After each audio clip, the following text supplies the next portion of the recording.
మేషరాశి వారికి ఈ వారం ఆర్థిక అంశాలు చక్కగా ఉంటాయి. ఉద్యోగంలో పదవి కోసం ఎవరైతే ప్రయత్నాలు చేస్తున్నారో వారికి వచ్చే అవకాశం గోచరిస్తుంది. అయితే ప్రతి పని నిదానంగా ఉంటుంది. వీరికి ఏలినాడ్స్ గత కొన్ని వారాల కంటే ఈ వారం అంత అనుకూలంగా లేదు. అష్టక వర్గంలోనూ సర్వాష్టక వర్గంలోనూ మధ్యస్థం ఫలితాలు గోచరిస్తోంది.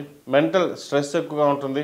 నూతన ఉద్యోగ ప్రయత్నాలు చేసుకునే వారికి ఉద్యోగం చేద్దాకా వచ్చి చేజారిపోవడం, ఖర్చులు అధికంగా ఉండడం, స్ట్రెస్కి గురి అవ్వడం ఇటువంటివి జరుగుతుంటాయి. శ్రమ అధికంగా ఉంటుంది, రాబడి తక్కువగా ఉంటుంది. 100% కష్టపడితే 30% రిజల్ట్స్ ఉంటుంది. అదేవిధంగా మీరు 100కి 100% కష్టపడ్డా కొన్ని రిజల్ట్స్ అనేది పక్క వాళ్ళకి వెళ్ళిపోవడం, పేరు ప్రఖ్యాతులు వెళ్ళడం ఇటువంటివి జరుగుతుంటాయి. ముక్కుసూటితనంగా వెళ్ళడం కూడా ఒక్కొక్కసారి తప్పు నిందలు అవుతుంటాయి.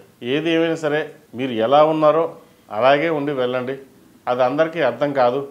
ఈ రోజున ఒక మాట మీరు అన్నా కూడా అది ఎందుకు అన్నారో అనేది తర్వాత అర్థమవుతుంది. కాబట్టి కెరియర్లో మీ మాట తీరులో ఎటువంటి మార్పు లేకుండా ముందుకు సాగడం చెప్పదగినది.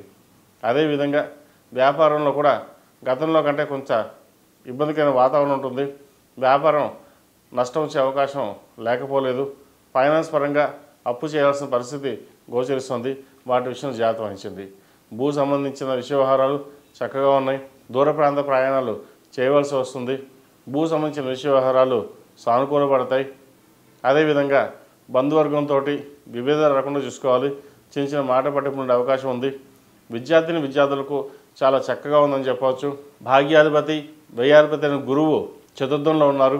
హైయర్ ఎడ్యుకేషన్ సంబంధించిన విషయ వ్యవహారాలు వీరికి సానుకూలపడతాయి. అదేవిధంగా మంచి ఉద్యోగం కానీ లేదా సీట్ కానీ రాదు అనుకున్న వాళ్ళకి ఇది రావడం ఒక సంతోషమైన వార్తను కూడా చెప్పచ్చు. ఈ రాష్ట్రంలో జన్మించిన స్త్రీలకు వృత్తి ఉద్యోగాల పరంగా వ్యాపార పరంగా సానుకూలంగా ఉంటుంది. ఆరోగ్య విషయాల్లో కూడా ఏవైతే ఉన్నాయో అవి ఒక కొలిక్కి రావడం, ఆరోగ్యవంతంగా ఉండడం చెప్పదగినది. మీ వాక్చాతుర్యంతో ప్రతి ఒక్కరితోటి మాట్లాడి 10 మందిలోనూ శభాష్ అనిపించుకునే విధంగా వ్యవహరిస్తారు.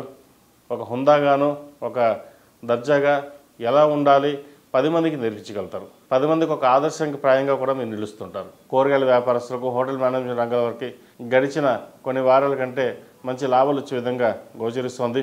ఈ రాశిలో జన్మించిన వారు ప్రతిరోజు ప్రతినిత్యం ఓం నమః శివాయతో దీపారాధన చేయడం, అదేవిధంగా దక్షిణామూర్తి రూపుని మెడలో వేసుకోవడం చెప్పదగినది. ఈ రాశిలో జన్మించిన వారికి కలిసి వచ్చే సంఖ్య 6, కలిసి వచ్చే రంగు మెరూన్.